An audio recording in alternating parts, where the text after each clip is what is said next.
साथियों, आप सभी का विजन ज्ञान के प्लेटफॉर्म पर स्वागत है। इस वीडियो के अंतर्गत हम लोग एनसीईआरटी की क्लास 11 की पुस्तक राजनीति विज्ञान, जिसका शीर्षक है भारत का संविधान, सिद्धांत और व्यवहार, इस पुस्तक को हम लोग इस वीडियो के अंतर्गत अध्यायवार पढ़ेंगे। तो आज की वीडियो में हम लोग पहला अध्याय को पढ़ेंगे, जिसका शीर्षक है संविधान क्यों और कैसे। इसको पढ़ने से पहले यह हम लोग समझ लें कि यह जो पूरी पुस्तक है भारत का संविधान, सिद्धांत और व्यवहार, इस पूरी पुस्तक के अंतर्गत हमें पढ़ने को क्या मिलेगा। तो यह पुस्तक संविधान की कार्यप्रणाली के बारे में लिखी गई है और आगे के अध्यायों में आप संविधान की कार्यप्रणाली के विभिन्न पहलुओं के बारे में पढ़ेंगे। हमारे देश की सरकार की विभिन्न संस्थाओं और उनके आपसी संबंधों के बारे में आपको ज्ञान होगा। लेकिन इसके पहले कि आप चुनाव, सरकार, राष्ट्रपति और प्रधानमंत्री के बारे में पढ़ें, यह समझना जरूरी है कि सरकार के पूरे ढांचे और सरकार की संस्थाओं को नियंत्रित करने वाले विभिन्न सिद्धांतों की उत्पत्ति भारत के संविधान से कैसे हुई। तो इस अध्याय के अध्ययन से आपको निम्नलिखित बातों का ज्ञान होगा। क्या क्या? कि संविधान किसे कहते हैं, संविधान समाज को क्या देता है, संविधान समाज में शक्ति का बंटवारा कैसे करता है और भारत का संविधान कैसे बनाया गया। तो इन प्रश्नों का उत्तर जो है आपको इस अध्याय में मिल जाएगा। तो अध्याय को हम लोग प्रारंभ करते हैं। तो सबसे पहला प्रश्न उठता है कि हमें संविधान की क्या आवश्यकता है। तो संविधान क्या है, इसके क्या कार्य हैं, समाज के लिए उसकी क्या भूमिका है, हमारे दैनिक जीवन से संविधान का क्या संबंध है। इन प्रश्नों के उत्तर उतने कठिन नहीं जितना आप सोचते हैं। सबसे पहले बात करते हैं संविधान करता क्या। संविधान तालमेल बढ़ाता है। कैसे? कल्पना करिए कि आप एक बड़े समूह के सदस्य हैं। यह भी कल्पना करें कि उस समूह की कुछ विशेषताएं हैं। मसलन उस समूह के सदस्य एक दूसरे से अनेक तरह से भिन्न हैं, मतलब अलग अलग धार्मिक निष्ठाएं हैं। उनमें कुछ हिंदू हैं, कुछ मुसलमान हैं और कुछ ऐसे हैं जो किसी धर्म को नहीं मानते हैं। वे और आधारों पर भी भिन्न हैं। वे अलग अलग व्यवसाय करते हैं, उनकी भिन्न भिन्न योग्यताएं हैं, अलग अलग शौक हैं और सिनेमा से लेकर किताबों तक उनकी पसंद अलग अलग है। उनमें कुछ धनी हैं तो कुछ गरीब हैं, कुछ लोग बूढ़े हैं तो कुछ जवान हैं। कल्पना करें कि ऐसे समूह के सदस्यों में जीवन के विभिन्न पहलुओं को लेकर के विवाद है, जैसे किसी व्यक्ति को कितनी संपत्ति रखने की इजाज़त होनी चाहिए, क्या सभी बच्चों को स्कूल भेजना अनिवार्य है या यह फैसला माता पिता पर छोड़ देना चाहिए, इस समूह को अपनी सुरक्षा के लिए कितना खर्च करना चाहिए या इसकी जगह उसे बहुत सारे पार्क बनवाने चाहिए, क्या इस समूह को अपने ही कुछ सदस्यों के विरुद्ध भेदभाव करने देना चाहिए या भिन्न भिन्न लोग इनमें से प्रत्येक प्रश्न का अलग अलग उत्तर देंगे, लेकिन अपनी भिन्नताओं के बावजूद भी इस समूह को एक साथ रहना है। सदस्य जो हैं अनेक रूपों में एक दूसरे पर आश्रित हैं, उन्हें एक दूसरे के सहयोग की जरूरत होती है और इस समूह को शांतिपूर्वक एक साथ रहने के लिए क्या करना चाहिए। तो इस समूह के लोग क्या करेंगे? इस समूह के लोग एक साथ रह सकते हैं यदि वे कुछ बुनियादी नियमों के बारे में सहमत हो जाएं। और इस समूह को ऐसे नियम क्यों चाहिए? कल्पना करें कि ऐसे बुनियादी नियमों के अभाव में क्या होगा। प्रत्येक सदस्य अपने को असुरक्षित महसूस करेगा, क्योंकि उसे यह मालूम नहीं होगा कि समूह के सदस्य जो है एक दूसरे के साथ कैसा बर्ताव करेंगे या किस चीज़ पर अधिकार है। किसी भी समूह को सार्वजनिक रूप से मान्यता प्राप्त कुछ बुनियादी नियमों की आवश्यकता होती है, यह समूह के सभी सदस्य जो हैं जानते हों, ताकि आपस में एक न्यूनतम समन्वय बना रहे। लेकिन ये नियम केवल पता ही नहीं होने चाहिए, वरन उन्हें लागू भी किया जाना चाहिए। यदि नागरिकों को यह विश्वास न हो कि दूसरे नागरिक भी उन नियमों का पालन करेंगे, तो उनके पास भी उन नियमों को पालन करने का कोई आधार नहीं होगा। लेकिन जब यह कहा जाता है कि इन नियमों को न्यायालय में लागू किया जाएगा, तो इसे सभी को विश्वास हो जाता है कि और लोग भी इन नियमों का पालन करेंगे, क्योंकि ऐसा न करने पर उन्हें क्या होगा? दंड दिया जाएगा। तो संविधान का पहला यह काम है कि वह बुनियादी नियमों का एक ऐसा समूह उपलब्ध कराए जिससे समाज के सदस्यों में एक न्यूनतम समन्वय और विश्वास बना रहे। तो ये पहला कार्य था। अब आगे देखते हैं कि अगला कार्य क्या है। तो दूसरा क्या है? निर्णय लेने की शक्ति की विशेषताएं। तो संविधान जो है कुछ ऐसे बुनियादी सिद्धांतों का समूह है जिसके आधार पर राज्य का निर्माण और शासन होता है। लेकिन ये बुनियादी नियम क्या हों और ऐसी कौन सी बात है जो उन्हें बुनियादी बना देती हो। पर हाँ, सबसे पहले आपको यह तय करना पड़ेगा कि जिन नियमों के आधार पर समाज का शासन होता है उन्हें बताएगा कौन। आपको का नियम बनाने की इच्छा है, लेकिन दूसरे लोग खा नियम बनाना चाहते हैं। मतलब आपके हिसाब से कोई दूसरा नियम बनना चाहिए, दूसरे के हिसाब से कोई दूसरा नियम बनना चाहता है। फिर यह कैसे तय किया जाए कि किसकी इच्छा वाले नियम से हम पर शासन हो। जिन नियमों के अंतर्गत आप सभी को रखना चाहते हैं वे आपको सर्वश्रेष्ठ लग सकते हैं, लेकिन दूसरे लोगों को लगता है कि उनके द्वारा सुझाए गए नियम सर्वश्रेष्ठ हैं। इस विवाद को कैसे सुलझाया जाए। अतः यह निर्णय करने से पहले कि हमारे समूह को किन नियमों से शासित होना है, हमें वास्तव में तय करना पड़ेगा कि उन नियमों को बनाएगा कौन। संविधान जो है इस प्रश्न का भी उत्तर देता है। वह समाज में शक्ति के मूल वितरण को स्पष्ट करता है। संविधान यह तय करता है कि कानून कौन बनाएगा। कानून कौन बनाएगा, इस प्रश्न का उत्तर सैद्धांतिक रूप में कई प्रकार से दिया जा सकता है। राजतंत्र में कानून का निर्माण राजा करता है, जबकि कुछ संविधान जैसे पुराने सोवियत संघ के संविधान में निर्णय करने का अधिकार केवल एक पार्टी को ही दिया गया था। लेकिन लोकतांत्रिक संविधानों में निर्णय जो है मोटे तौर पर जनता लेती है। लेकिन यह विषय इतना सरल नहीं है। यदि हम यह मान भी लिया जाए कि जनता निर्णय लेती है, तब भी यह प्रश्न अनुत्तरित ही रह जाता है कि जनता निर्णय कैसे लेती है। क्या कोई बनाने के लिए सभी लोगों को सहमत होना चाहिए? प्राचीन यूनान की पद्धति के अनुसार क्या प्रत्येक मुद्दे पर सभी लोगों को वोट देना चाहिए, या लोगों को अपने निर्वाचित प्रतिनिधियों के द्वारा अपनी राय व्यक्त करना चाहिए? तो दो तरीका है, या तो आप डायरेक्ट वोट करिए या अपने जो आपके प्रतिनिधि हो, निर्वाचित प्रतिनिधि, उनके द्वारा अपनी राय को व्यक्त करिए। लेकिन लोगों को अपने प्रतिनिधियों के माध्यम से काम करना हो तो फिर उन प्रतिनिधियों का चयन कैसे हो और कुल कितने प्रतिनिधि हो? इस प्रकार से कई सारे आपके सामने प्रश्न आएंगे। उदाहरण के लिए भारतीय संविधान में यह स्पष्ट किया गया है कि अधिकतर कानून संसद बनाएगी और इस संसद का गठन भी एक विशेष प्रकार से किया जाएगा। किसी समाज में कानून कैसे हैं, इसे देखने के पहले उन कानूनों को बनाने का अधिकार रखने वालों को पहचानना होगा। यदि संसद को कानून बनाने का अधिकार है तो पहले उसे यह अधिकार देने वाला कोई कानून होना चाहिए। यह काम जो है संविधान करता है कि जो अधिकार देता है। संविधान वह सत्ता है जो सर्वप्रथम सरकार बनाती है। तो संविधान का दूसरा काम क्या है? यह स्पष्ट करना है कि समाज में निर्णय लेने की शक्ति किसके पास होगी। संविधान यह भी तय करता है कि सरकार कैसे निर्मित होगी। तो इस प्रकार से संविधान की दो बातें पता चली कि संविधान क्यों आवश्यक है। अब तीसरी चीज, सरकार की शक्तियों पर सीमाएं लगाने का कार्य भी संविधान के द्वारा होता है। कैसे, इसको भी समझ लेते हैं। मान लीजिए कि आपने यह तय कर लिया कि निर्णय कौन करेगा, किंतु जब उस सत्ता ने कानून बनाए तब आपको लगा कि वे कानून पूर्णतः अनुचित हैं। उदाहरण के लिए उसने मतलब सत्ता ने आपको अपने धर्म का पालन करने से रोक दिया, या सत्ता ने यह निर्णय लिया कि किसी खास किस्म के रंग के वस्त्र नहीं पहने जा सकते हैं, या आपको कुछ विशेष गीत गाने को स्वतंत्र नहीं है, या किसी विशेष समूह धर्म जात के लोगों को सदैव दूसरों की सेवा करनी पड़ेगी और उन्हें किसी प्रकार की संपत्ति रखने का अधिकार भी नहीं होगा, या सरकार किसी को भी मनमाने तरीके से गिरफ्तार कर सकती है, या किसी एक खास रंग वाले लोगों को ही कुएं से पानी भरने की इजाज़त दी जाएगी। स्वाभाविक है कि आपको ये कानून अनुचित और अन्यायपूर्ण लगेगा। यद्यपि ये सभी कानून उस सरकार द्वारा बनाए गए हैं जो एक विशेष प्रक्रिया का पालन करके बनी थी, लेकिन सरकार द्वारा ऐसे कानूनों को बनाने के पीछे जरूर कोई अन्यायपूर्ण बात रही होगी। तो फिर क्या होगा? अंततः संविधान का तीसरा काम यह है कि वह सरकार द्वारा अपने नागरिकों पर लागू किए जाने वाले कानूनों की कोई सीमा तय करे कि किस लिमिट तक, मतलब किस प्रकार के कानून आप बना सकते हैं। ये सीमाएं इस रूप में मौलिक होती हैं कि सरकार कभी उनका उल्लंघन नहीं कर सकती है, मतलब मनमाने तरीके से कानून नहीं बना सकती है।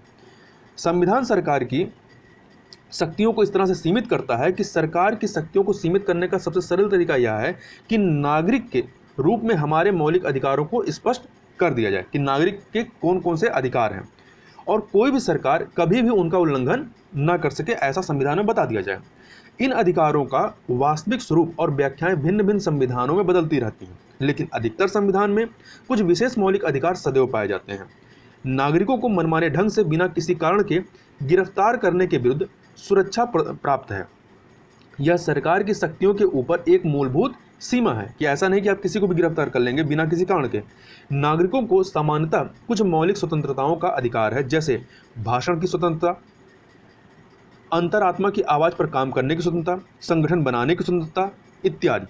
व्यवहार में इन अधिकारों को राष्ट्रीय आपातकाल में सीमित किया जा सकता है और संविधान उन परिस्थितियों का भी उल्लेख करता है जिसमें इन अधिकारों को वापस लिया जा सकता है। तो ये सारी बातें जो है संविधान में बता दी जाती हैं। तो अब आगे क्या है, अगला क्या करता है? समाज की आकांक्षाएं और लक्ष्य। तो अधिकतर पुराने संविधानों में केवल निर्णय लेने की शक्ति का वितरण और सरकार की शक्ति पर प्रतिबंध लगाने का काम किया गया था पुराने संविधानों में। लेकिन 20वीं शताब्दी के अनेक संविधान, जिनमें भारतीय संविधान एक अत्यंत सुंदर उदाहरण है, एक ऐसा सक्षम ढांचा भी प्रदान करता है जिससे सरकार कुछ सकारात्मक कार्य कर सके और समाज की आकांक्षाओं और उसके लक्ष्य को अभिव्यक्ति दे सके। भारतीय संविधान ने इस संबंध में कुछ नए प्रयोग किए। जिन समाजों में नाना प्रकार की असमानताओं की गहरी खाई हो, वहां केवल सरकार की शक्तियों पर प्रतिबंध लगाना ही पर्याप्त नहीं है, वहां सरकार को समर्थ और शक्तिशाली भी बनाना पड़ेगा, जिससे वह असमानता और गरीबी के विभिन्न रूपों से निपट सके। उदाहरण के लिए, भारत की आकांक्षा है कि हम एक ऐसा समाज बनाएं जिसमें जातिगत भेदभाव ना हो। यदि यह हमारे समाज की आकांक्षा है तो हमें अपनी सरकार को इतना समर्थ और शक्तिशाली बनाना पड़ेगा कि वह इस लक्ष्य को प्राप्त करने के लिए सभी आवश्यक कदम उठा सके। दक्षिण अफ्रीका नस्ली भेदभाव के पुराने इतिहास का एक उदाहरण है। इसके नए संविधान ने सरकार को इस योग्य बनाया दक्षिण अफ्रीका में कि वह नस्लीय भेदभाव को मिटा सके। वास्तव में एक संविधान अपने समाज की आकांक्षाओं का क्या होता है, पिटारा होता है। उदाहरण के लिए, भारत में संविधान निर्माताओं की इच्छा थी कि समाज के प्रत्येक व्यक्ति को बुनियादी भौतिक चीजें और शिक्षा सहित वह सब कुछ मिलना चाहिए जिसके आधार पर वह गरिमा और सामाजिक आत्मसम्मान से भरा हुआ जीवन जी सके।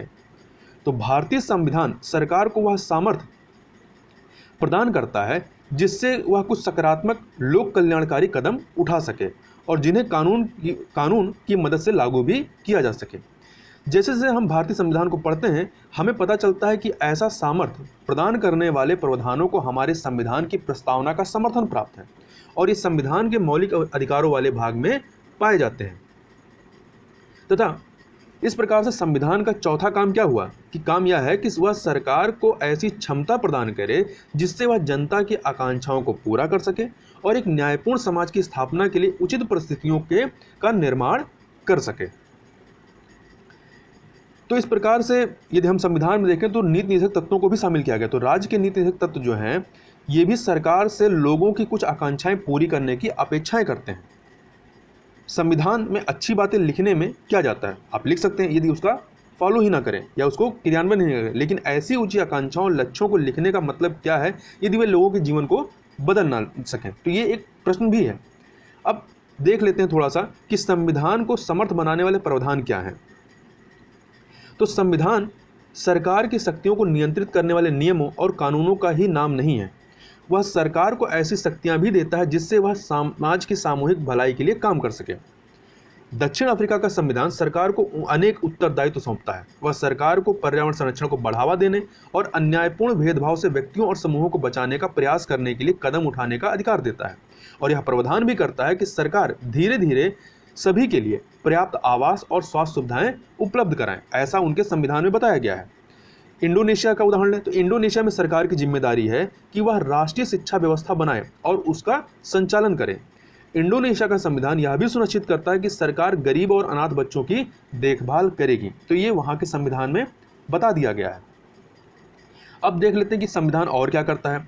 तो राष्ट्र की बुनियादी पहचान के संदर्भ में तो आखिरी और शायद सबसे महत्वपूर्ण बात यह है कि संविधान किसी समाज की बुनियादी पहचान होता है। इसका अर्थ यह है कि संविधान के माध्यम से ही किसी समाज की एक सामूहिक इकाई के रूप में पहचान होती है। इस सामूहिक पहचान को बनाने के लिए हमें इस संबंध में कुछ बुनियादी नियमों पर सहमत होना पड़ता है कि हम पर शासन कैसे होगा और शासितों में कौन कौन से लोग होंगे, मतलब शासन कौन करेगा। संविधान बनने के पहले हमारी अनेक प्रकार की पहचान या अस्मिताएं होती हैं, लेकिन कुछ बुनियादी नियमों और सिद्धांतों पर सहमत होकर हम अपनी मूलभूत राजनीतिक पहचान बनाते हैं।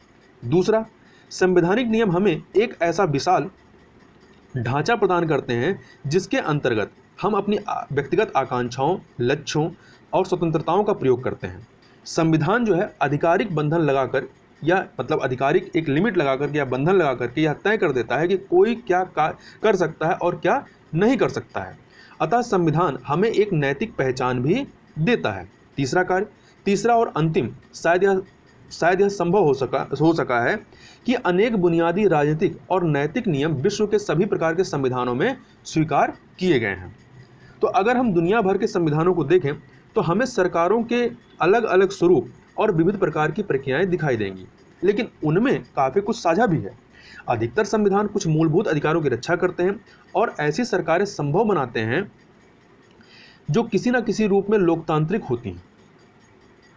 लेकिन राष्ट्रीय पहचान की अवधारणा अलग अलग संविधानों में अलग अलग ढंग से की होती है। ज़्यादातर राष्ट्र विभिन्न जटिल ऐतिहासिक परंपराओं के सम्मिलन से बनते हैं। ये किसी राष्ट्र में रहने वाले विभिन्न समूहों को कई तरीकों से आपस में मिला देते हैं। जैसे जर्मनी का निर्माण जर्मन नस्ल के आधार पर हुआ, संविधान ने इस पहचान को अभिव्यक्ति दी वहां पर। दूसरी ओर भारतीय संविधान जातिता या नस्ल को नागरिकता के आधार के रूप में मान्यता नहीं देता है। तो ये देखिए, जर्मन संविधान में और भारतीय संविधान में ये मूलभूत अंतर है। विभिन्न राष्ट्रों में देश की केंद्रीय सरकार और विभिन्न क्षेत्रों के बीच के संबंधों को लेकर के भिन्न भिन्न अवधारणाएं होती हैं और यह संबंध उस देश की राष्ट्रीय पहचान बनाता है। अब बात कर लेते हैं संविधान की सत्ता के संदर्भ में। तो हमने संविधान द्वारा किए जाने वाले कुछ कार्यों की रूपरेखा प्रस्तुत की यहाँ पर। अब हम लोग यहाँ पर देखेंगे कि हम कहाँ पहुँचे, क्या समझे। कुछ नीचे कार्य दिए गए हैं कि नीचे भारतीय और अन्य संविधानों में कुछ प्रावधान दिए गए हैं। हमें ये विचार करना है कि इनमें से प्रत्येक प्रावधान का क्या कार्य है।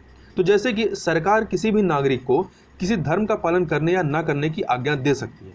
ये सरकार की शक्ति पर सीमा है जो संविधान बताता है। इसके अलावा सरकार को आय और संपत्ति की असमानता को कम करने का प्रयास अवश्य करना चाहिए, ये भी संविधान में एक तरीके से बताया जाता है। तथा राष्ट्रपति के पास प्रधानमंत्री को नियुक्त करने की शक्ति होती है। साथ ही संविधान वह सर्वोच्च कानून है जिसका सभी को पालन करना पड़ता है। तथा भारतीय नागरिकता किसी खास नस्ल, जाति या धर्म तक सीमित नहीं है। तो ये हमारे जो है संविधान की कुछ विशेषताएं भी हैं। तो ये जो कार्य हैं, इन कार्यों से स्पष्ट होता है कि हमें अधिकतर समाजों में एक संविधान होता है। इन कार्यों से यह स्पष्ट होता है कि क्यों अधिकतर समाजों में एक संविधान होता है। लेकिन संविधान के बारे में हमें 3 और प्रश्न कर सकते हैं। क्या कि संविधान क्या है, दूसरा संविधान कितना प्रभावी है, तीसरा क्या संविधान न्यायपूर्ण है। तो एक एक करके बात करते हैं। अधिकतर देशों में संविधान एक लिखित दस्तावेज के रूप में होता है जिसमें राज्य के बारे में कई प्रावधान होते हैं। यह प्रावधान बताते हैं कि राज्य का गठन कैसे होगा और वह किन सिद्धांतों का पालन करेगा। जब हम किसी देश के संविधान की बात करते हैं तो सामान्य रूप से हम इसी दस्तावेज का जिक्र कर रहे होते हैं, मतलब संविधान के बारे में। लेकिन कुछ देशों जैसे कि इंग्लैंड के पास ऐसा कोई दस्तावेज नहीं है जिसे संविधान कहा जा सके, बल्कि उनके पास दस्तावेजों और निर्णयों की एक लंबी श्रृंखला है जिसे सामूहिक रूप से संविधान कहा जाता है। तो एक तरीके से कह सकते हैं कि उनका संविधान कोई एक लिखित नहीं है। अतः हम कह सकते हैं कि संविधान वह दस्तावेज या दस्तावेजों का पुंज है जो उन कार्यों को करने का प्रयास करता है जिसका ऊपर उल्लेख किया गया। जो संविधान क्या क्या करता है, जो अभी हम लोग ने बातें की, उन चीज़ों को करने का प्रयास करता है। लेकिन विश्व में अनेक संविधान केवल कागज पर ही होते हैं, वे केवल थोथे शब्द होते हैं और कुछ नहीं। महत्वपूर्ण प्रश्न यह है कि कोई संविधान कितना प्रभावी है, इसे कौन सी बात प्रभावी बनाती है और कौन सी बात यह सुनिश्चित करता है कि लोगों के जीवन पर वास्तव में उसका प्रभाव पड़ा है। संविधान का प्रभावी होना अनेक कारणों पर निर्भर है। तो किन कारणों पर? पहला है संविधान को प्रचलन में लाने का तरीका। इसका मतलब है कि कोई संविधान कैसे अस्तित्व में आया, किसने संविधान बनाया और उनके पास इसे बनाने की कितनी शक्ति थी। अनेक देशों में संविधान इसलिए निष्प्रभावी होते हैं क्योंकि वे सैनिक शासकों या ऐसे अलोकप्रिय नेताओं के द्वारा बनाए जाते हैं जिनके पास लोगों को अपने साथ लेकर चलने की क्षमता नहीं होती है। विश्व के सर्वाधिक सफल संविधान जो हैं वो भारत, दक्षिण अफ्रीका और अमेरिका के हैं।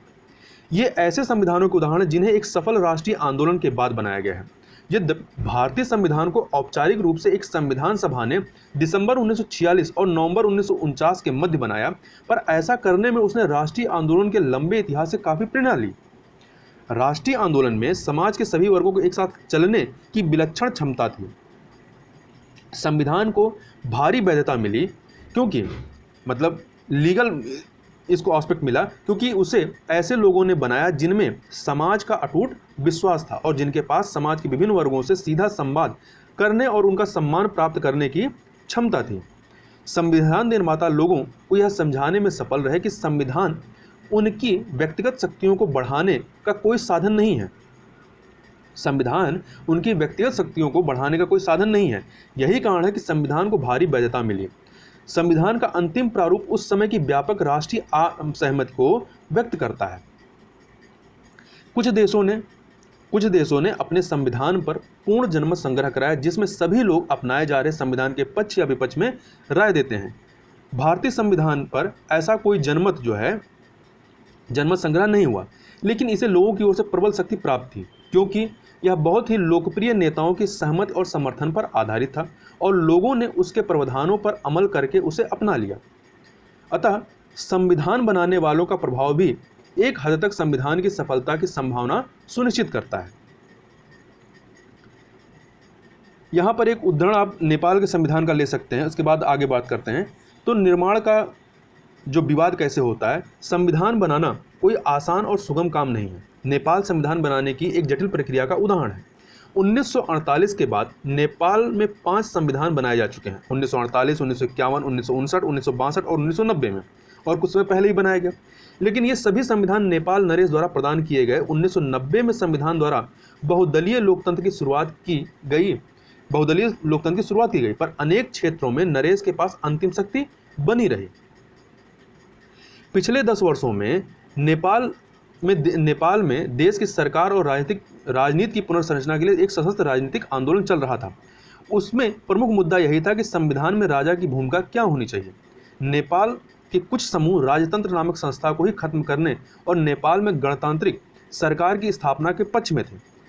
कुछ लोगों का मानना था कि इस राजा की सीमित भूमिका के साथ संवैधानिक राजतंत्र का बना रहना उपयोगी रहेगा। स्वयं राजा भी शक्तियों को छोड़ने के लिए तैयार नहीं था। राजा ने अक्टूबर 2002 में समस्त शक्तियों को अपने हाथों में ले लिया था तथा बहुत सारे राजनीतिक दल और संगठन जो हैं एक नई संविधान सभा के गठन की मांग कर रहे थे। नेपाली कम्युनिस्ट पार्टी माओवादी जनता द्वारा चुनी गई संविधान सभा के संघर्षों में सबसे आगे थी। अंततः जन प्रदर्शन के दबाव के सामने झुकते हुए राजा को एक ऐसी सरकार बनवानी पड़ी जो आंदोलनकारी तत्वों को स्वीकार थी। इस सरकार ने राजा की लगभग सभी शक्तियां छीन ली। अब सभी पक्ष यह तय करने की कोशिश कर रहे हैं कि यह एक संविधान सभा का गठन किस प्रकार हो तथा संघ एवं राज्य की सरकारों के कर्मचारियों द्वारा सैन्य कानून के द्वारा यह कानून व्यवस्था बनाए रखने के लिए कुछ कार्य किए जाते हैं। अनुच्छेद 33 और 34 संसद को यह अधिकार देता है कि ऐसे कार्यों के लिए वह कर्मचारियों का संरक्षण कर सके, और इस प्रावधान से यह संघ सरकार की शक्ति और बढ़ जाती है तथा सैन्य बल विशेष शक्ति कानून arm force special powers act इन्हीं प्रावधानों के आधार पर बना है। ये हम बात कर रहे हैं भारतीय संविधान की। इन्हीं प्रावधानों के आधार पर बना है और कई अवसरों पर इस कानून के कारण लोगों और सैन्य बलों के बीच तनाव उत्पन्न हो चुका है। तो यहाँ तक हमने बात की। यहाँ पर हमने नेपाल का जो संविधान है और भारत के संविधान के कुछ पक्षों की बात की। अब हम लोग बात करते हैं कि संविधान जो लागू होता है, तो संविधान का अगला है संविधान के मौलिक प्रावधान के बारे में। तो एक सफल संविधान की यह विशेषता है कि वह प्रत्येक व्यक्ति को संविधान के प्रावधानों का आदर करने का कोई कारण अवश्य देता है। उदाहरण के लिए, जिस संविधान में बहुसंख्यकों को समाज के अल्पसंख्यक समूहों का उत्पीड़न करने की अनुमति दी गई हो, वहां अल्पसंख्यकों के पास कोई कारण नहीं होगा कि वह संविधान के प्रावधानों का आदर करें। कोई संविधान अन्य लोगों की तुलना में कुछ लोगों को ज़्यादा सुविधाएं देता है या सुनियोजित ढंग से समाज के छोटे छोटे समूहों की शक्ति को और मजबूत करता है, तो उसे जनता की निष्ठा मिलनी बंद हो जाएगी। यदि कोई समूह यह महसूस करे कि उसकी पहचान को दबाया जा रहा है, तो उसके पास संविधान को मानने का कोई कारण नहीं होगा। कोई भी संविधान खुद से न्याय के आदर्श स्वरूप की स्थापना नहीं करता है, लेकिन उसे लोगों को विश्वास दिलाना पड़ता है कि वह बुनियादी न्याय को प्राप्त करने के लिए ढांचा उपलब्ध कराता है। आप इस विचार को प्रयोग में लाएं। स्वयं अपने से आप प्रश्न पूछिए कि समाज के कुछ बुनियादी नियमों में ऐसी कौन सी चीज़ें होनी चाहिए जिनसे सभी लोगों को उन्हें मानने का एक कारण मिल सके। कोई संविधान अपने सभी नागरिकों की स्वतंत्रता और समानता की जितनी अधिक सुरक्षा करता है, उसकी सफलता की संभावना जो है उतनी ही बढ़ जाती है। मोटे तौर पर कहें तो क्या भारतीय संविधान प्रत्येक नागरिक को एक न एक ऐसा कारण देता है जिससे वह उसकी सामान्य रूपरेखा का समर्थन कर सके? यह एक प्रश्न है। इस पुस्तक को पढ़ने के बाद आप इस प्रश्न का हाँ में उत्तर देने की स्थिति में होने चाहिए कि आप यह कह सकें कि भारतीय संविधान प्रत्येक नागरिक को एक न एक ऐसा कारण देता है जिससे वह उसकी सामान्य रूपरेखा का समर्थन कर सके।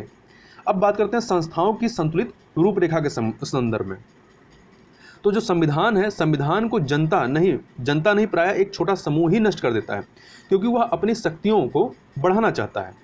ढंग से बनाए गए संविधान में शक्तियों को इस प्रकार बांट दिया जाता है जिससे कोई एक समूह संविधान को नष्ट न कर सके।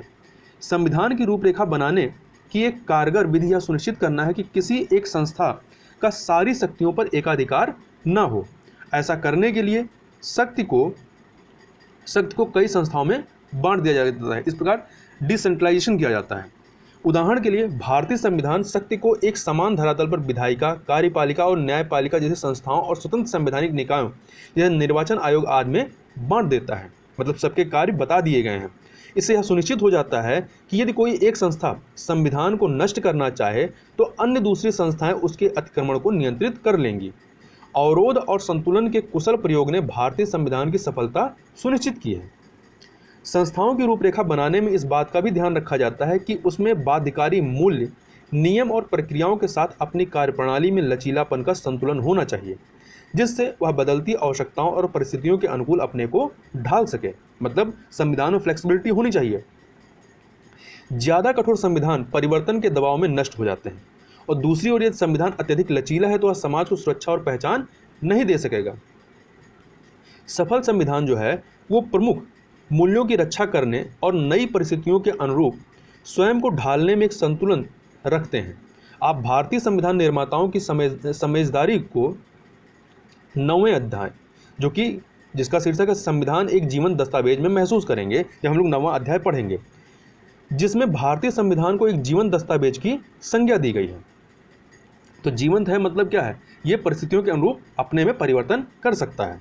अपने प्रावधानों में परिवर्तन की संभावना और एक हद तक ठोस रूप में संतुलन बैठाकर संविधान जो है सुनिश्चित करता है कि वह दीर्घायु होगा और जनता का आदर प्राप्त करेगा। मतलब जो संविधान बनाया गया है वो ढांचा बहुत लंबे समय तक चलता रहेगा। क्योंकि उसमें फ्लेक्सिबिलिटी होती है। इस व्यवस्था से यह भी सुनिश्चित हो जाता है कि कोई भी वेग या समूह अपने बलबूते संविधान को नष्ट नहीं कर सकेगा।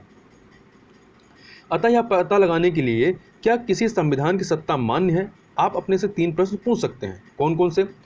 पहला, कि क्या जिन लोगों ने संविधान बनाया है वह विश्वसनीय थे?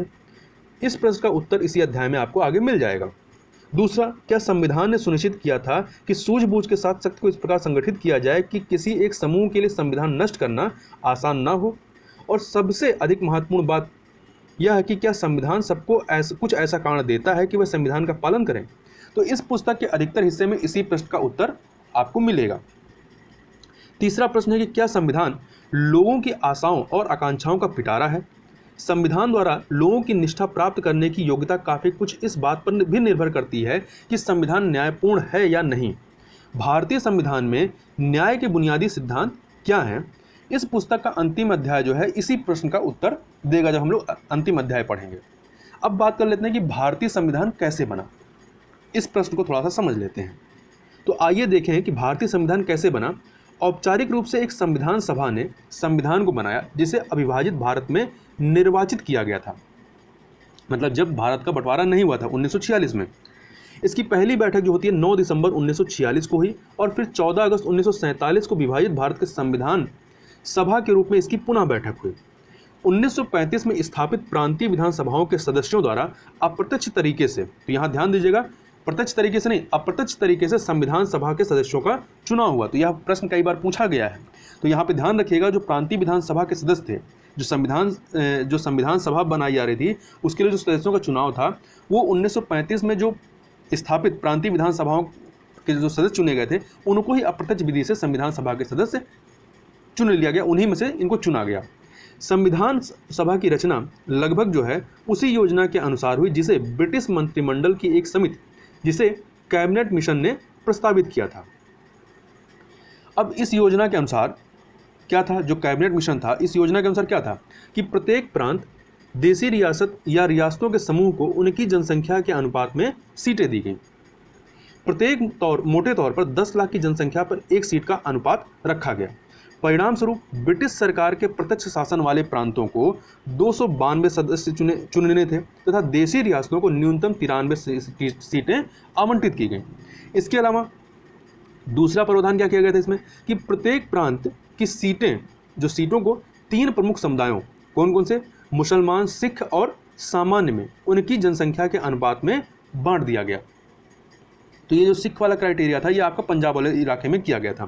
तो याद रखिएगा, प्रत्येक प्रांत की सीटों को 3 प्रमुख समुदायों, कौन कौन से, मुसलमान, सिख और सामान्य में उनकी जनसंख्या के अनुपात में बांट दिया गया। तीसरा प्रावधान, प्रांतीय विधानसभाओं में प्रत्येक समुदाय के सदस्यों ने अपने प्रतिनिधियों को चुना और इसके लिए उन्होंने समानुपातिक प्रतिनिधित्व और एकल संक्रमण मत पद्धति का प्रयोग किया था, जिसका वर्तमान के भी लोकसभा चुनाव में इस्तेमाल किया जाता है। इसके अलावा देशी रियासतों के प्रतिनिधियों के चुनाव का तरीका उनके परामर्श से तय किया गया कि उनको किस प्रकार से चुना जाएगा। अध्याय के जो पिछले भाग में उन 3 कारकों पर प्रकाश डाला गया जो संविधान को प्रभावी और सम्मान के योग्य बनाते हैं तथा भारतीय संविधान इस परीक्षा में किस हद तक कामयाब होता है, इसकी चर्चा हम लोग करेंगे। आगे बढ़ने से पहले संविधान सभा का ही एक उदाहरण पढ़ लेते हैं कि आस्था के प्रतीक के संदर्भ में। तो संविधान सभा जो है, संविधान सभा के अस्तित्व में आने से बहुत पहले ऐसी संविधान सभा की मांग जो है उठ चुकी थी।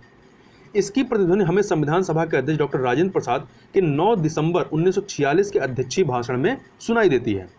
महात्मा गांधी के कथन को याद करते हुए डॉक्टर राजेंद्र प्रसाद ने कहा कि स्वराज का अर्थ है जनता के द्वारा स्वतंत्र रूप से चुने हुए प्रतिनिधियों के माध्यम से व्यक्त उनकी इच्छा। उन्होंने कहा कि देश में राजनीतिक रूप से जागरूक सभी वर्गों में संविधान सभा का विचार एक आस्था का प्रतीक बन चुका है। तो ये आपका संविधान सभा का है एक उदाहरण था। आगे चलते हैं, अब बात कर लेते हैं संविधान सभा के स्वरूप के संदर्भ में। तो 3 जून 1947 की योजना के अनुसार विभाजन के बाद जो माउंटबेटन योजना थी 3 जून को आती है। तो 3 जून 1947 की योजना के माउंटबेटन योजना के अनुसार विभाजन के बाद वे सभी प्रतिनिधि संविधान सभा के सदस्य नहीं रह जाते जो पाकिस्तान के क्षेत्रों से चुनकर आए थे। तो संविधान सभा के वास्तविक सदस्यों की संख्या जो है वो घटकर 299 रह गई। इनमें से 26 नवंबर 1949 को कुल 284 सदस्य उपस्थित थे और इन 284 सदस्यों ने ही अंतिम रूप से पारित संविधान पर अपने हस्ताक्षर किए थे। तो 299 का हस्ताक्षर नहीं है बल्कि 284 का हस्ताक्षर हुआ, यही अंतिम रूप से उपस्थित थे। इस प्रकार इस उपमहाद्वीप में विभाजन से उपजी विभीषिका और हिंसा के बीच संविधान निर्माण का काम हुआ। लेकिन संविधान निर्माताओं के धैर्य की प्रशंसा करनी पड़ेगी कि उन्होंने न केवल अत्यधिक दबाव में एक संविधान बनाया बल्कि विभाजन के कारण हुई अकल्पनीय हिंसा से सही सबक भी लिया। भारत के संविधान में नागरिकता की एक नई अवधारणा प्रस्तुत की। इसके अंतर्गत अल्पसंख्यक न केवल सुरक्षित होंगे बल्कि धार्मिक पहचान का नागरिक अधिकारों पर कोई प्रभाव नहीं पड़ेगा। लेकिन संविधान सभा के गठन का यह विवरण केवल सतही तौर पर ही हमें बताता है कि संविधान वास्तव में कैसे बना। यद्यपि हमारी संविधान सभा के सदस्य सार्वभौमिक व्यस्क मताधिकार के आधार पर नहीं चुने गए थे, पर उसे ज़्यादा से ज़्यादा प्रतिनिधिपरक बनाने का गंभीर प्रयास किया गया। सभी धर्म के सदस्यों को ऊपर बताई गई विधि से प्रतिनिधित्व दिया गया। इसके अतिरिक्त संविधान सभा में उस समय के अनुसूचित वर्गों के 26 सदस्य थे। जहां तक राजनीतिक दलों का सवाल है, विभाजन के बाद संविधान सभा में कांग्रेस का वर्चस्व था और 82% सीटें प्राप्त इसको थीं। लेकिन कांग्रेस स्वयं विविधताओं से भरी हुई एक ऐसी पार्टी थी जिसमें लगभग सभी विचारधाराओं की नुमाइंदगी थी। अब बात करते हैं संविधान सभा के कामकाज की शैली के संबंध में। संविधान सभा की सत्ता केवल इस बात पर ही नहीं टिकी थी कि वह मोटे तौर पर हालांकि पूर्ण रूप से नहीं, कि वह मोटे तौर पर सबका प्रतिनिधित्व कर रही थी। संविधान बनाने के लिए अपनाई गई प्रक्रिया और सदस्यों के विचार विमर्श की जड़ में छुपे मूल्यों में ही संविधान सभा की लोकप्रिय सत्ता का आधार था। जहां प्रतिनिधित्व का दावा करने वाली किसी संस्था के लिए या किसी सभा के लिए वांछनीय है कि उसमें समाज के विभिन्न वर्ग सहभागी हों, वहीं यह भी महत्वपूर्ण है कि वे केवल अपनी पहचान या समुदाय का ही प्रतिनिधित्व न करें। संविधान सभा के सदस्यों ने पूरे देश के हित को ध्यान में रखकर विचार विमर्श किया तथा सदस्यों में प्रायः मतभेद हो जाते थे, लेकिन सदस्यों द्वारा अपने हितों को आधार बनाकर शायद ही कोई मतभेद हुआ हो। ऐसे मतभेद वास्तव में वैध सैद्धांतिक आधार पर थे। हालांकि संविधान सभा में अनेक मतभेद थे, जैसे भारत में शासन प्रणाली केंद्रीकृत होनी चाहिए या विकेंद्रीकृत होनी चाहिए, या राज्यों के बीच संबंध कैसे होने चाहिए, या न्यायपालिका की क्या शक्तियां होनी चाहिए, या क्या संविधान के को संपत्ति के अधिकारों की रक्षा करनी चाहिए, लगभग उन सभी विषयों पर गहराई से चर्चा हुई जो आधुनिक राज्य की बुनियाद है। संविधान का केवल एक ही प्रावधान ऐसा है जो लगभग बिना किसी वाद विवाद के पास हो गया। यह प्रावधान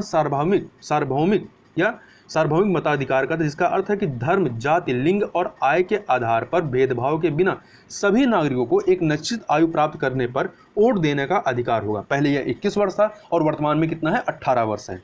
सदस्यों ने इस पर वाद विवाद आवश्यक नहीं माना कि किसे वोट देने का अधिकार होना चाहिए, लेकिन इसके अतिरिक्त प्रत्येक विषय पर गंभीर विचार विमर्श और वाद विवाद हुआ। इस सभा की लोकतांत्रिक मूल्यों के प्रति निष्ठा का इससे बढ़िया व्यवहारिक रूप कुछ और नहीं हो सकता था। संविधान सभा को असली ताकत इस बात से मिल रही थी कि वह सार्वजनिक हित का काम कर रही है। इसके सदस्यों ने चर्चा और तर्कपूर्ण बहसों पर काफी जोर दिया। उन्होंने सिर्फ अपने हितों की बात नहीं की, बल्कि अपनी सोच और फैसले के पक्ष में अन्य सदस्यों को सैद्धांतिक कारण दिए। अपनी सोच के पक्ष में दूसरों से तर्कपूर्ण संवाद स्वार्थ या संकीर्णता से ऊपर उठा देता है। संविधान सभा में हुई चर्चा कई मोटे मोटे खंडों में प्रकाशित हुई और हर अनुच्छेद को लेकर के जैसी विस्तृत और बारीकी से बातचीत हुई, वह सार्वजनिक विवेक की भावना को सबसे प्रमाणिक ढंग से सामने लाती है। ये बहसें भी फ्रांसीसी और अमेरिकी क्रांति की तरह संविधान निर्माण के इतिहास में सबसे महत्वपूर्ण और यादगार अध्यायों में हैं। अब हम लोग संविधान सभा की कार्यविधि के बारे में बात कर लेते हैं। तो संविधान सभा की सामान्य कार्यविधि में भी सार्वजनिक विवेक का महत्व स्पष्ट दिखाई देता है। विभिन्न मुद्दों के लिए संविधान सभा की 8 मुख्य कमेटियां थीं और आमतौर पर जवाहरलाल नेहरू, राजेंद्र प्रसाद, सरदार पटेल, मौलाना आज़ाद या अंबेडकर इन कमेटियों की अध्यक्षता करते थे। ये ऐसे लोग थे जिनके विचार हर बात पर एक दूसरे के समान नहीं थे। अंबेडकर तो कांग्रेस और गांधी के कड़े आलोचक थे और उन पर अनुसूचित जातियों के उत्थान के लिए पर्याप्त काम न करने का आरोप लगाते थे। पटेल और नेहरू बहुत से मुद्दों पर एक दूसरे से असहमत थे, फिर भी सबने एक साथ मिल करके काम किया। प्रत्येक कमेटी ने आमतौर पर संविधान के कुछ कुछ प्रावधानों का प्रारूप तैयार किया, जिन पर बाद में पूरी संविधान सभा में चर्चा की गई। आमतौर पर यह प्रयास किया गया कि फैसले आम राय से हों और कोई भी प्रावधान किसी खास हित समूह के पक्ष में न हो। कई प्रावधानों पर निर्णय जो है वो मत विभाजन करके भी लिए गए कि किसके पक्ष में कितने अधिक मत हैं। ऐसे अवसरों पर भी हर सरोकार का ध्यान रखा गया और हर तर्क और शंका का समाधान बहुत ही सावधानी से किया गया। लिखित रूप में उनका जवाब दिया गया। 2 वर्ष और 11 महीने की अवधि में संविधान सभा की बैठकें 166 दिनों तक चली। इसके सत्र जो हैं अखबारों और आम लोगों के लिए खुले हुए थे। अब बात कर लेते हैं राष्ट्रीय आंदोलन की विरासत कि कितना इसमें सजोया गया है। तो लेकिन कोई भी संविधान केवल अपनी संविधान सभा के बूते नहीं बनता है। भारत की संविधान सभा इतनी विविधतापूर्ण थी कि वह सामान्य ढंग से काम ही नहीं कर सकती थी यदि उसके पीछे उन सिद्धांतों पर आम सहमति न होती जिन्हें संविधान में रखा जाना था। इन सिद्धांतों पर स्वतंत्रता आंदोलन के दौरान सहमति बनी। एक तरह से संविधान सभा केवल उन सिद्धांतों को मूर्त रूप और आकार दे रही थी जो उसने राष्ट्रीय आंदोलन से विरासत में प्राप्त किए थे। संविधान लागू होने के कई दशक पूर्व से ही राष्ट्रीय आंदोलन में उन प्रश्नों पर चर्चा हुई थी जो संविधान बनाने के लिए प्रासंगिक थे, जैसे भारत में सरकार का स्वरूप और संरचना कैसी होनी चाहिए, हमें किन मूल्यों का समर्थन करना चाहिए, किन असमानताओं को दूर किया जाना चाहिए। इन बहसों से प्राप्त निष्कर्षों को ही संविधान में अंतिम रूप प्रदान किया गया तथा राष्ट्रीय आंदोलन से जिन सिद्धांतों को संविधान सभा में लाया गया उसका सर्वोत्तम सारांश हमें नेहरू द्वारा 1946 में प्रस्तुत उद्देश्य प्रस्ताव में मिलता है। इस प्रस्ताव में संविधान सभा के उद्देश्यों को परिभाषित किया गया था तथा इस प्रस्ताव में संविधान की सभी आकांक्षाओं और मूल्यों को समाहित किया गया था। पिछले भाग में जिसे संविधान के मौलिक प्रावधान कहा गया था, वह वास्तव में उद्देश्य प्रस्ताव में समाहित मूल्यों से प्रेरित और उनका सारांश है। इसी प्रस्ताव के आधार पर हमारे संविधान में समानता, स्वतंत्रता, लोकतंत्र, संप्रभुता और एक सार्वजनिक से पहचान जैसी बुनियादी प्रतिबद्धताओं को संस्थागत स्वरूप दिया गया।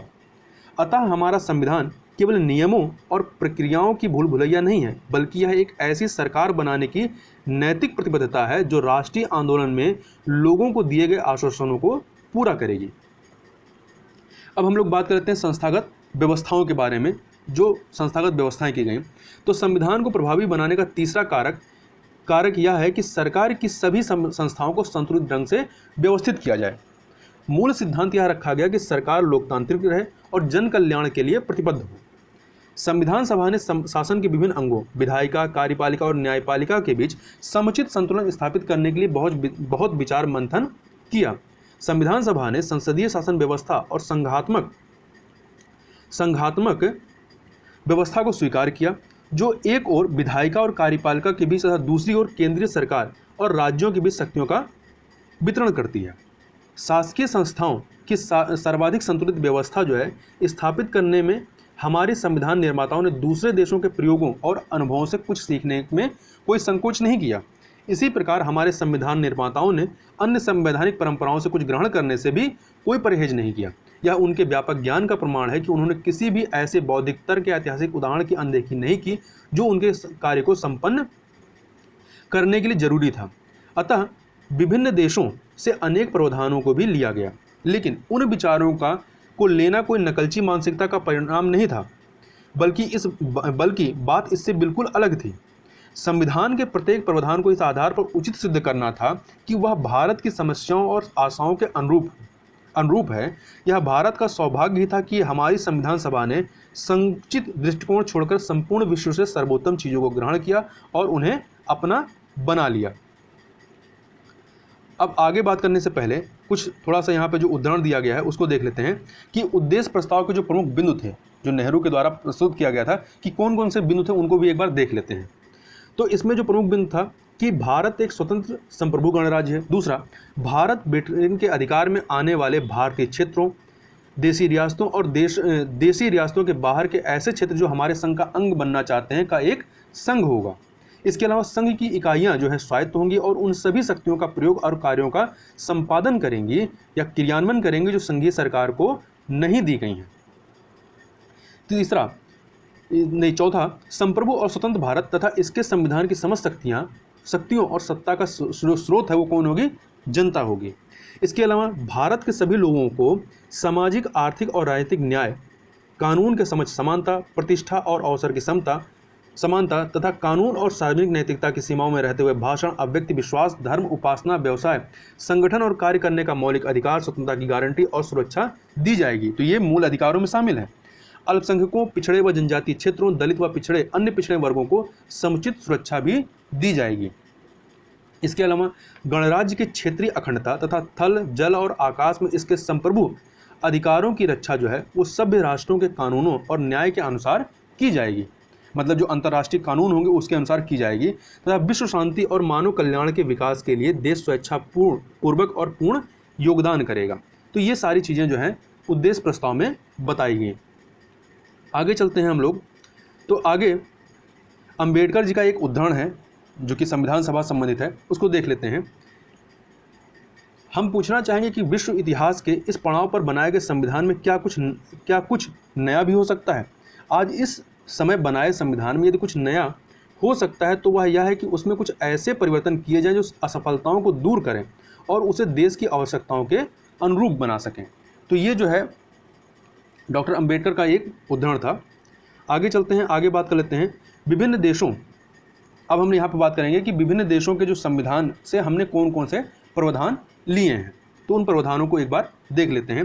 जैसे ब्रिटिश संविधान से हमने क्या लिया है, तो ब्रिटिश संविधान से सर्वाधिक मत के आधार पर चुनाव में जीत का जो फैसला है, यह जो प्रावधान है ब्रिटिश संविधान से लिया गया। सरकार का संसदीय स्वरूप, कानून के शासन का विचार, विधायिका में अध्यक्ष का पद और उनकी भूमिका, जो लोकसभा स्पीकर होता है उसके बारे में बात की जा रही है। इसके अलावा कानून निर्माण की विधि।